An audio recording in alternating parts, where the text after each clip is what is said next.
Welcome, dear colleagues, to week 2 in Deep Medicine, where we'll be discussing the use of artificial intelligence in higher education. Greetings from Year 2 FAMER Fellows Dr. Amr Al-Hassani, Dr. Amira Badran, and Year 1 FAMER Fellows Dr. Yasmin Gamal, Dr. Walid Arafat, and Dr. Hal Qammar, with our advisor Dr. Naveen Baha. The objectives of the second week is to outline the potential of artificial intelligence for education, share current developments and issues, and discuss advantages or disadvantages of the use of artificial intelligence in higher education. We'll be highlighting 10 ways in which artificial intelligence could impact higher education, and as Yogi Berra said, the future isn't what it used to be. The first use is the natural language generation, producing text from computer data, automatically generating assignment questions, course materials, and teaching resources. The second use is speech recognition, where you can transcribe and transform human speech into a format useful for the computer applications used in education to be able to support learners who find following conversations difficult because of hearing difficulties and enabling the reconstruction of important conversations between researchers.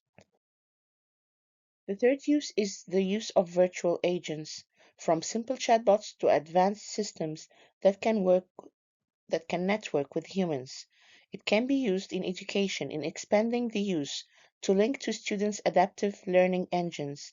They are also being used to provide 24/7 technical support of school, college, and university programs. The fourth use is the use of machine learning platforms, providing algorithms, development and training toolkits and data, as well as computing power to design, train, and deploy models into applications, processes, and other machines. It can be used in education as a web based intelligent assessment and learning system, which creates an appropriate path through learning domains that is selected based on the start point and continuously revising the learning map for that individual student. The fifth use is the artificial intelligence optimized hardware with graphics processing units and appliances specifically designed and architected to efficiently run artificial intelligence oriented computer jobs. And this is sold by the Google, the IBM, and the NVIDIA. It's used in education for faster simulations for science and technology programs and more accurate graphic and color images for arts. The sixth use of this is the decision management, where engines can insert rules and logic into artificial intelligence systems used for initial setup, training, and ongoing maintenance and tuning. It's used in education to enable critical decision making about the student journey, risk assessments like the dropouts, the non completion of the program switching, providing instant support just in time for the students in their learning journey. The seventh use is the deep learning platforms, which is a special type of machine learning consisting of artificial neural networks with multiple abstraction layers. It can generate learning pathways and resources to support specific learner needs. Once the engine has mastered the learning outcomes expected of learners, a student struggling with a specific set of issues within a subject can have remediation from the artificial intelligence system generated automatically so that the student can get back on track and master the knowledge and skills they need to progress. The fourth is the use of biometrics, where they enable natural interaction between humans and machines, including but not limited to image and touch recognition, speech, and body language. It's used in education as a part of a remote system for student exam and assessment. Fingerprints, facial recognition, and writing patterns are used by some school systems as a way of automating payments, library borrowing, and access to IT services. The ninth use is the robotic process automation, using scripts and other methods to automate human action to support efficient business process. currently used where it's too expensive or inefficient for humans to execute a task or a process. It's used in education where robots are fitted with telepresence screens to connect students temporarily unable to attend classes to their instructors and peers.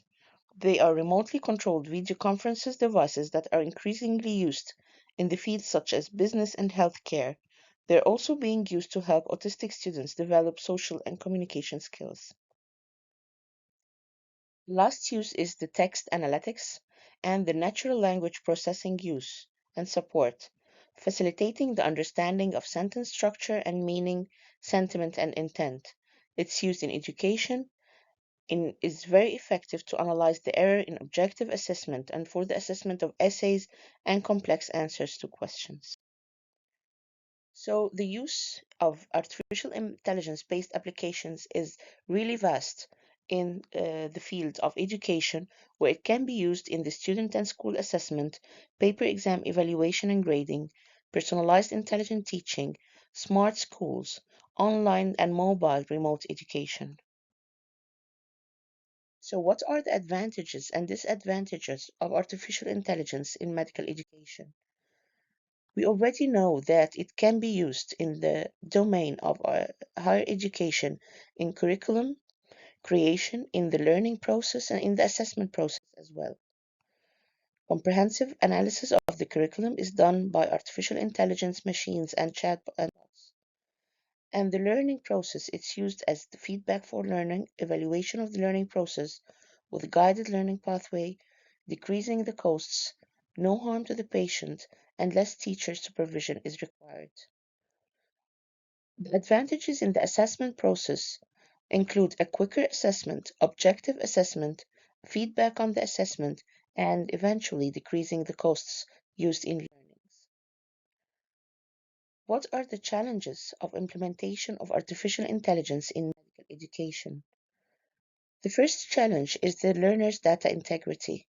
In the world of digitalization, data protection is paramount, and data should be protected, especially if the artificial intelligence practice is conducted in commercial settings where companies profit from gathering data. So we have to ensure the safety of the data of the learning process. The ability of artificial intelligence systems to address ethical issues is another disadvantage. If the artificial intelligence targets medical students early in their medical education, there's a need to balance the teaching and learning they receive from both health professionals and artificial intelligence systems in order to ensure these students experience an appropriate and balanced exposure to the art of medicine. The third disadvantage in introducing of AI into the medical profession is the difficulties experienced in implementing the AI in medical education is the gap in knowledge between physician and engineer.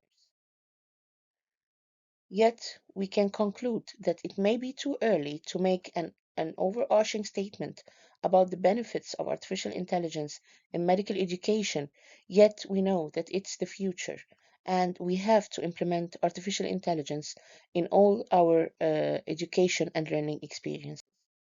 Thank you.